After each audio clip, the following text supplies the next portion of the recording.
Assalamualaikum warahmatullahi wabarakatuh. Terima kasih yang sudah mengunjungi channel kami. Dalam kesempatan kali ini saya akan melanjutkan pembahasan soal ujian sekolah muatan IPS. Ini adalah video yang ke-8.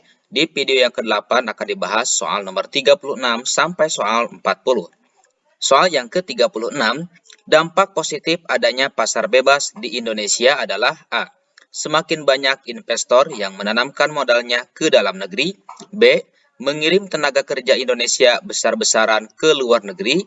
C. Mengirim perwakilan kesenian dan kebudayaan ke negara lain. Atau D. Semakin banyak tenaga asing bekerja di dalam negeri. Nah, kira-kira ini mana jawabannya?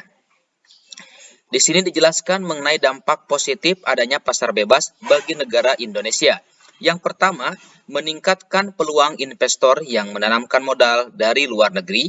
Yang kedua, meningkatkan peluang investor yang membangun basis produksi di Indonesia. Nah, di sini kita lihat jawaban yang tepat dari soal yang ke-36 ini adalah A ya.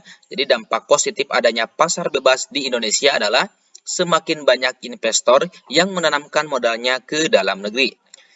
Nah, ini sesuai ya dengan yang dijelaskan di sini mengenai dampak positif pasar bebas bagi negara Indonesia. Nah, di sini banyak sekali ya dampak positif dari pasar bebas itu untuk Indonesia.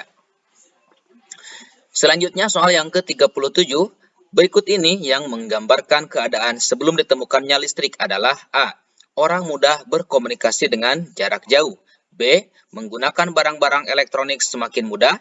C. Belajar di sekolah menjadi lebih terang dan nyaman. Atau D. Orang yang memasak nasi dengan menggunakan tungku. Nah, kita perhatikan ya jawaban A, B, C, dan D. Yang jawaban A, orang mudah berkomunikasi dengan jarak jauh. Seperti contohnya, kita menggunakan handphone, komputer. Nah, ini semua kita bisa menggunakan handphone dan komputer itu dengan adanya listrik. Ya, berarti ini tidak tepat ya jawaban yang A.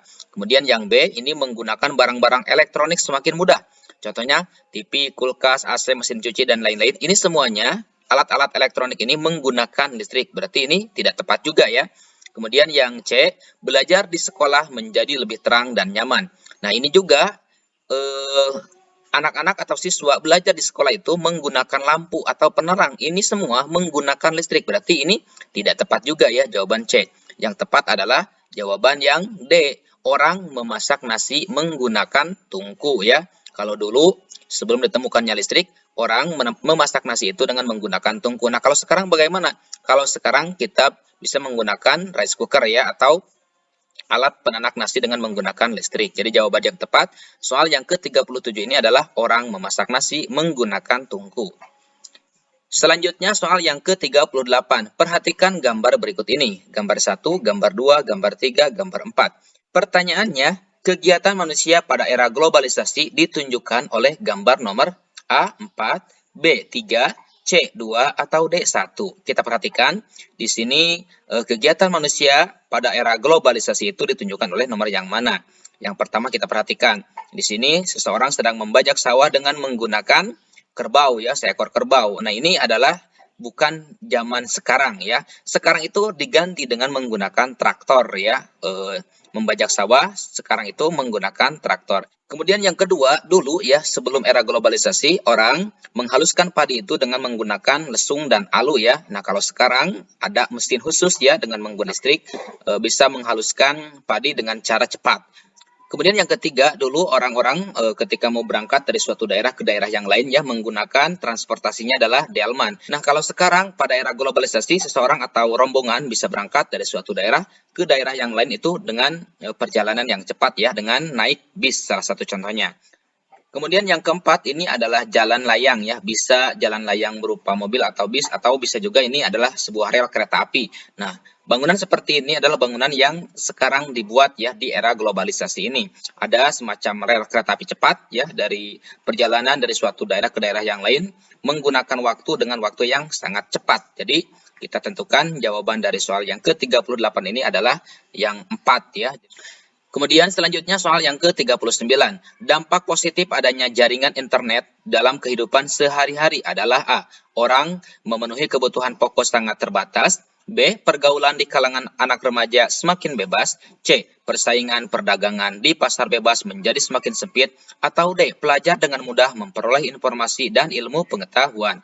Nah, kita perhatikan, ini pertanyaannya adalah dampak positif adanya jaringan internet dalam kehidupan sehari-hari. Kita perhatikan, orang memenuhi kebutuhan pokok sangat terbatas. Nah, ini justru sekarang lebih mudah ya, seseorang bisa belanja lewat online ya, mau beli apapun sekarang bisa belanja lewat online. Kemudian yang kedua, pergaulan di kalangan anak remaja semakin bebas. Nah, ini adalah dampak negatif adanya jaringan internet. Di sini pertanyaannya kan dampak positif adanya jaringan internet. Kemudian yang ke C, persaingan perdagangan di pasar bebas menjadi semakin sempit. Nah, justru dengan adanya jaringan internet, jadi pasar atau marketnya itu semakin luas ya, bukan semakin sempit. Kemudian yang D, pelajar dengan mudah memperoleh informasi dan ilmu pengetahuan.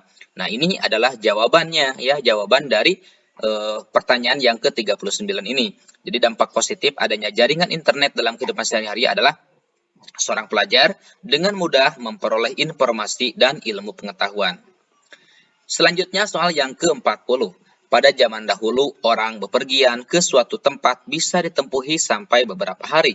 Seiring dengan perkembangan zaman, orang pergi ke luar negeri bisa ditempuh hanya beberapa jam. Nah, kegiatan tersebut merupakan kemajuan teknologi di bidang apa? Di bidang transportasi ya.